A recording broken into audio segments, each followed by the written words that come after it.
ఇచ్చే అవకాశం ఉందా అట్లా చెరువు సర్వే నెంబర్ 36 20 ఎకరాలు ప్రభుత్వ భూమి కదా రికార్డులో. కదా మరి పట్టా భూమిని ఎందుకు అంటున్నారు? అయితే చెరువులల్లా చెరువు పక్కల పొంటి పట్టా భూములు ఉంటాయి. అది పంట పండించుకోవడానికి. ఎస్, అక్కడ నీళ్లు వారే ప్రదేశమే ఇదివరకు. అది అక్కడ కొంచెం కొంచెం కొంచెం కొంచెం మట్టిని నింపి కన్వెన్షన్ వచ్చింది. ఏం చెప్తారు చందు యాదవ్ గారు? ఇప్పుడు నాగార్జున గారు రిప్లై చూశారు మీరు. నాది అంగుళం కూడా నేను చెరువును కబ్జా చేయలేదంటూ ఉన్నాడు. చట్ట విరుద్ధంగా నా కన్వెన్షన్ కూల్చివేస్తున్నారు, నేను కోర్టులో ఉంది ఈ కేసు, ఒక్క అంగుళం కూడా నేను ఆక్రమించలేదంటూ ఉన్నాడు ఆయన. అది విచిత్రంగా ఉంది. ఏదైతే షేర్లింగంపల్లిలో దాదాపు 80 చెరువులు ఉన్నాయి. అందులో గవర్నమెంట్ వాళ్ళు గుర్తించి ఇప్పుడు రెవెన్యూ అధికారులు 40 చెరువులు అని చెప్పడం. అందులో ఇవన్నీ చెరువులు ఒక గొలుసుకట్టు చెరువులు అనమాట. పై చెరువు నిడితే కింద చెరువు కాలమెట్టు పరిధిలో ఒక 4 చెరువులు ఉన్నాయి. 4 చెరువులో తమిడికుంట చెరువు ఒకటి. ఈ తమిడికుంట చెరువు ఏదైతే 29 ఎకరాల 24 గుంటలు అధికారికంగా రికార్డు ఉంది. ఇప్పుడైతే పట్టభూమి అని నాగార్జున గారు చెప్పాడు, ఆ పట్టభూమి అనేది బఫర్ జోన్లో కానీ పంట వేసుకోవడానికే గతంలో ఈ రోజు వచ్చిన చెరువులు కాదు, గతంలో ఉన్న చెరువులు కాబట్టి ఆ పట్టభూములు నిండొచ్చు. 2 ఎకరాల చిల్లర ఉన్నది ఒకటి సమాచారము మనకు ఉంది. అయితే ఆ పట్టభూములు పంట వేసుకోవాలి కానీ ఇట్లా కన్స్ట్రక్షన్ చేయలేదు. ప్లస్ పర్మిషన్ ఎవరు ఇచ్చారు? మీరు అన్నట్లుగా పర్మిషన్ ఇవ్వడు కాబట్టి ఆ చుట్టుపక్కల ఉన్న ఏదైతే బడా బిల్డర్సు వాళ్ళ చేతులకు వెళ్ళి చేతులు మారిన అధికారులు ఏదైతే అధికారుల చేతి పడడం వల్ల ఈ విధంగా జరిగింది. కాబట్టి నాగార్జున గారు ఎవరైనా తప్పు కాబట్టి తప్పని ఎవరు చెప్పరు.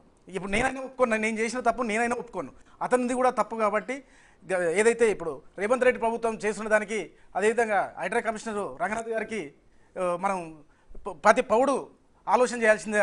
ఎందుకంటే తప్పును తప్పని చెప్పి మనం రంగనాథ్ గారు చేస్తున్నారు కాబట్టి ఏదైతే కూల్చివేతను సరి అయిందని చెప్పి మేము సిపిఐ పార్టీగా మేము భావిస్తున్నాం. కృష్ణ గారు ఒక్కసారి ఇప్పుడు బేసిక్గా ఇందాక మనం మాట్లాడుకున్నాం, కోమటిరెడ్డి వెంకటరెడ్డి గారు రంగనాథ్ గారికి ఒక ఫిర్యాదో లేకపోతే మెసేజో ఇచ్చారు. కేవలం నాగార్జున గారి ఫంక్షన్ హాలే కాకుండా చుట్టుపక్కల చెరువు అంతా కబ్జా అయింది, వాటిని కూడా కోల్చండి అని. దానికి సంబంధించిన నిర్మాణాలు కూడా మొత్తం తొలగిస్తూ ఉన్నారు. ప్రక్రియ మనం లైవ్లో ఉండగానే స్టార్ట్ అయింది. ఒకసారి ఆ స్పాట్ చూడండి. స్పాట్లో చూస్తే మీకు స్పష్టంగా అర్థమవుతుంది అది కూల్చివేత ప్రక్రియ. మీరు ఒకసారి చూడొచ్చు.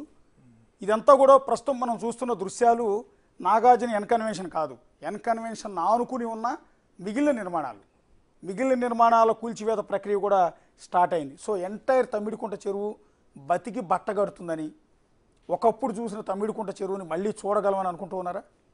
ఖచ్చితంగా చూడగలుగుతాం. ఎందుకంటే రంగనాథ్ గారు ఇంతకుముందు అక్కినేని నాగార్జున గారు పట్టా ఉంది అన్నారు కదా.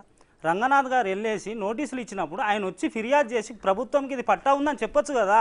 ఇలా పెట్టి ప్రజలని తప్పుదోవ పట్టించడమే అవుతుంది. తమ్మిడికుంట అనేది ఈరోజు అది ఒక సరస్సు. ఎందుకంటే పక్షులు జీవరాశులు ఉండే స్థలాన్ని ఈరోజు కానామెట్టు, మాదాపూరు, కొత్తగూడ వీళ్ళందరూ సాగు చేసుకొని పంట పండించుకునే ఈ ప్రదేశాన్ని ఈరోజు అక్రమంగా అసలు మేమంటున్నాం ప్రజలుగా ఆయన మీద క్రిమినల్ కేసు పెట్టాలి. మేము ఖచ్చితంగా చెప్తున్నాం. ఎందుకంటే 10 సంవత్సరాలుగా మేము పోరాటం చేస్తున్నాం.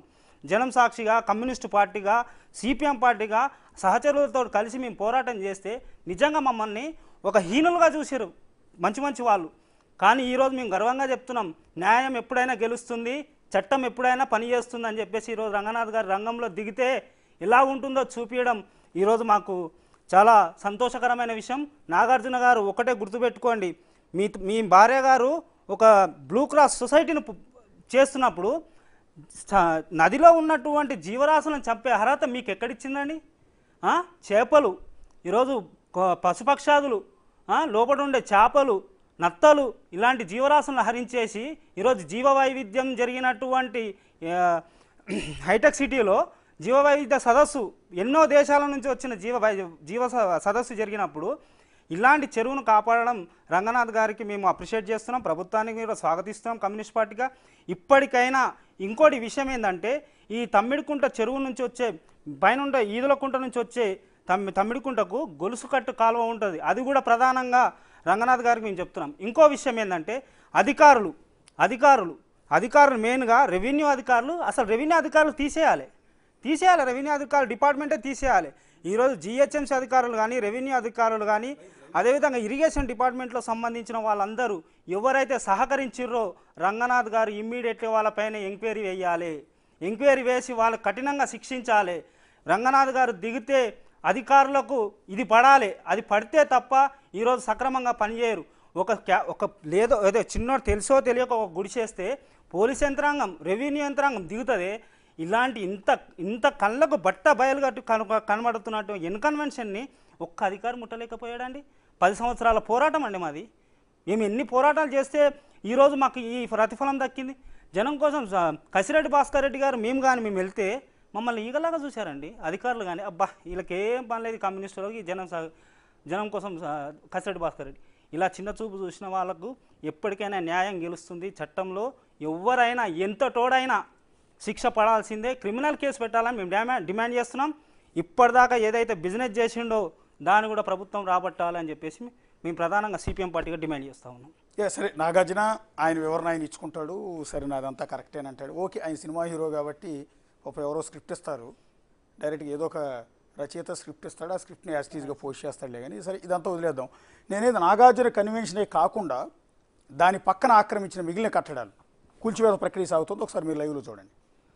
ఇదొక మంచి స్టెప్ అండి. మనం లైవ్లో ఉండగానే జరుగుతోంది. కేవలం నాగార్జున కన్వెన్షన్ మాత్రమే కూల్చి వెళ్ళిపోతారేమో అనుకున్నాం. ఎంటైర్ చెరువుని కాపాడే ప్రయత్నం చేస్తున్నారు. సో ఇప్పుడు వీళ్ళు కూడా అంటారేమో మాది పట్టా భూమి, మాది అన్యాయంగా కూల్స్తున్నారు అని. సో ఈ కూల్చివేతలు చూస్తుంటే ఏమనిపిస్తుంది మీ కృష్ణ గారు? అశోక్ గారు, ఆ షెడ్డు వెనుకున్న దాగున్న ఆంతర్యం ఏంటి తెలుసా అండి? ఈరోజు చుట్టుపక్కల ఉన్నటువంటి ఐటీ కారిడార్లు, హాస్టల్స్, హోటల్స్ వీటన్నిటికీ నీటి సరఫరా చేయడం కోసం అక్రంగా బోర్లు వేసి నీళ్లు నింపుకొని బిజినెస్ చేస్తున్న వాళ్ళ బాగోతాలు ఇప్పుడు బట్టబయలవుతున్నాయి. అవి వెనుక షెడ్లు అనుకుంటున్నారండి? వెనుకని నీటిని బోర్లు వేసి కోట్ల రూపాయలు దండుకునే యంత్రాంగం ఉందండి. రేకుల వెనుక ఉన్న ఆంతర్యం.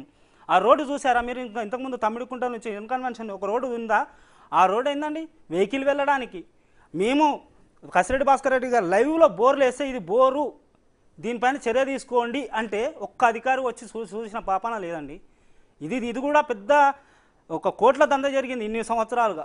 అధికారి వాటర్ ట్యాంకులు కనపడుతున్నాయి. ఇది బోర్లు వేసి, అంటే ఆల్రెడీ చెరువు ఉంది కాబట్టి గ్రౌండ్ వాటర్ బాగుంటుంది. ఇక్కడ 24 అవర్స్ మనకు ఎండాకాలం వస్తే ఇక్కడ చుట్టుపక్కల ఎక్కడ వాటర్ ఉండదండి.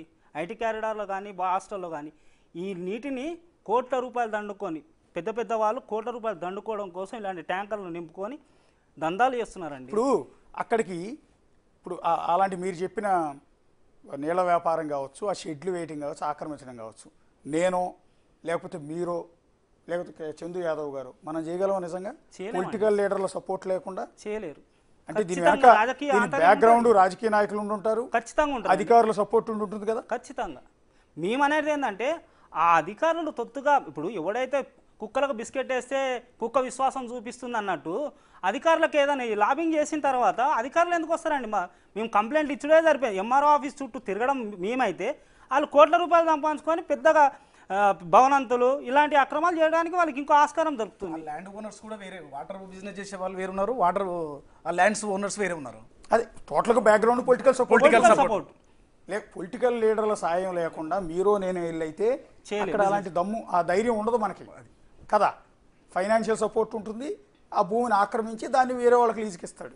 ఇది జరిగేది. ఇప్పుడు మీరు ఈ ప్రక్రియ అంతా చూసిన తర్వాత మళ్ళీ ఒకప్పటి తమ్మిడికుంట చెరువును చూడగలమన్న ఆశ ఏమైనా కనిపిస్తుంది? 100% కనిపిస్తుంది. ఎందుకంటే రేవంత్ రెడ్డి ఏదైతే మంచి నిర్ణయం తీసుకున్నాడో దానికి అధికారి ఎవరైతే కమిషనర్ అతన్ని అన్న ప్రోత్సాహం కూడా 12 ఏళ్ల నుంచి ప్రోత్సాహం చేస్తున్నాడు. సిపిఐ పార్టీగా మేము కూడా ఎన్నోసార్లు ఫిర్యాదులు ఎంఆర్ఓ ఆఫీసులో ఇచ్చినా కూడా ఎంఆర్ఓ ఆఫీసులో సమాచారం మేము అయితే ఇస్తే మీరు మా దగ్గర ఏం లేదు, కలెక్టర్ ఆఫీస్ ఆర్డీఓ ఆఫీస్ వెళ్ళండి అంటారు. ఇరిగేషన్ ఆఫీసర్ దగ్గరికి పోయినా కూడా టౌన్ ప్లానింగ్ వాళ్ళ దగ్గరికి వెళ్ళండి. ఏమనంటే స్టే ఆర్డర్ తెచ్చుకున్నాము. స్టే ఆర్డర్ తెచ్చుకున్న తర్వాత ఆడికి పోయి వెళ్ళి మేము కూలగొట్టలేని పరిస్థితి అని చెప్పి అధికారులు చెప్పడం. అట్లా మేము ఎన్నో సంవత్సరాలుగా గడుస్తున్న ఏదో సమాచారం వరకే మేము అంటే ఖచ్చితంగా అవుతుంది ఈ సంవత్సరం, ఇప్పుడు అవుతుంది అప్పుడు అవుతుంది అని చెప్పి వెయిట్ చేసినాం తప్పితే ఖచ్చితంగా ఇట్లాంటి అక్రమ నిర్మాణాలు తొలగిస్తారని చెప్పి ఈ సంవత్సరం జరిగింది. ఈ కాంగ్రెస్ ప్రభుత్వంలో జరిగింది. రేవంత్ రెడ్డి గారికి, అదేవిధంగా హైడ్రా కమిషనర్ గారికి, కసిరెడ్డి అన్న గారికి, సిపిఐ సిపిఎం నాయకులుగా మా అందరికీ, అంటే మేము కూడా పోరాటంలో ఉన్నాం, మీ మీడియా సంస్థ కూడా పోరాటం. గతంలో 4 రోజుల క్రితం ఏదైతే అన్న కమిషనర్కి వెళ్ళిండో, మేము కూడా చెరువు దగ్గరికి వెళ్ళి ఏదైతే అక్రమ నిర్మాణాల మీద ప్రతిరోజు నిత్యం మేము ఎంఆర్ఓ ఆఫీస్కు నెలల ఒక 4 నుంచి 5 సార్లు మెమోరాండాలు ఇవ్వడం జరుగుతుంది. కానీ ఎంతవరకు ఇది పని అవుతుందా కాదా అని చెప్పి మేము నిరాశగా కూడా పనిచేయడం అనేది జరిగింది. ఏదైతే మా కృషి ఈరోజు ఈ విధంగా చేసినందుకు హైడ్రా కమిషనర్ గారికి, రేవంత్ రెడ్డి ప్రభుత్వానికి ధన్యవాదాలు చెప్తున్నాం. అంటే మీరు కృష్ణ గారు ఒకటి చెప్పండి, కోర్టులకు తెలుసు కదా, ఇప్పుడు న్యాయమూర్తులకి తెలుసు కదా, ఎందుకంటే ఇలా చెరువును ఆక్రమించి ఈ విధంగా బఫర్ జోన్లో కానీ ఈ విధంగా ఎఫ్టీఎల్ పరిధిలో కానీ అక్రమ నిర్మాణాలు కట్టకూడదన్న విషయం కోర్టుకు కూడా తెలుసు కదా, మరి ఏం ధైర్యం నాగార్జున గారికి నేను మళ్ళీ కోర్టుకు వెళ్తాను? ఐఎమ్ సెలబ్రిటీ, నన్ను ఎవడు అడ్డుకోలేడు. నాకు రాజకీయ నాయకుల బలం ఉంది, నాకు ధనం ఉంది, అంగబలం ఉంది, అర్ధబలం ఉంది, నన్ను ఎవడేం చేయలేడు. ఏం చేసుకున్నా నా దగ్గర రావాల్సిందే. గత ప్రభుత్వం చేసింది ఏందండి? లాబింగే కదా. అంటే నన్ను ఎవడు అడ్డుకోలేడు.